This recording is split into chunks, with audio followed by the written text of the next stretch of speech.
Rotarian Shanmugasundaram. இன்றைய அரசியல் நிகழ்வு அதிமுகவை எப்படி பாதிக்கும் அப்படிங்கிறத பார்த்துக்கலாம். அதிமுக ஒரு ஒரு ஒரு பவர்ஃபுல்லான ஒரு கட்சி. தமிழகத்தில் பல வருஷங்கள் ஆட்சி புரிஞ்ச கட்சி. அதனுடைய ஒரு மிகப்பெரிய ஒரு நல்ல விஷயம் என்னதுன்னா, அதிமுக ஒரு 5 வருஷம் ஆட்சியில் இருக்கும். அதுக்கப்புறம் சில சமயம் 5 வருஷம் ஆட்சியில் இல்லாமல் இருக்கும். அடுத்த 5 வருஷம் ஆட்சிக்கு வந்துடும். இப்படி தான் இதுவரை நடந்த நிகழ்வுகள் இருக்குது. ஒரு 10 வருஷமும் தொடர்ச்சியாக இருந்திருக்கு, தொடர்ச்சியாகவும் இருக்கும். ஆனால் பதவியில் இல்லாமல் மிஞ்சி போனால் ஒரு 5 வருஷம் மட்டும்தான் இருந்திருக்கு. ஆனால் இந்திய அரசியல் என்ன வந்திருக்குன்னா, இவங்க ஏற்கனவே ஒரு 5 வருஷம் இல்லாமல் இருந்திருக்காங்க, இப்போவும் 5 வருஷம் இல்லாமல் இருந்திருக்காங்க. இப்போவும் அவங்கள மக்கள் நிராகரிச்சிட்டாங்க. இது ஒரு துரதிருஷ்டமான நிலைமை.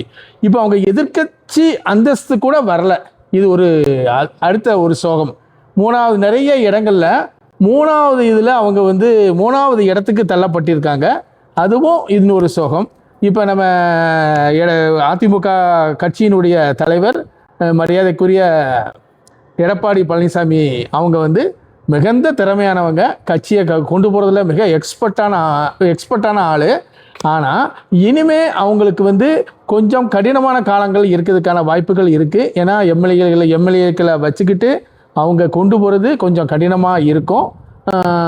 மற்றபடி இப்போ என்ன சொல்கிறாங்க, டிவிகேக்கு வெளியில் இருந்து ஆதரவு கொடுத்தாலும் கஷ்டம், டிஎம்கேவோட சேர்ந்து ஆட்சியை அமைச்சாலும் கஷ்டம்.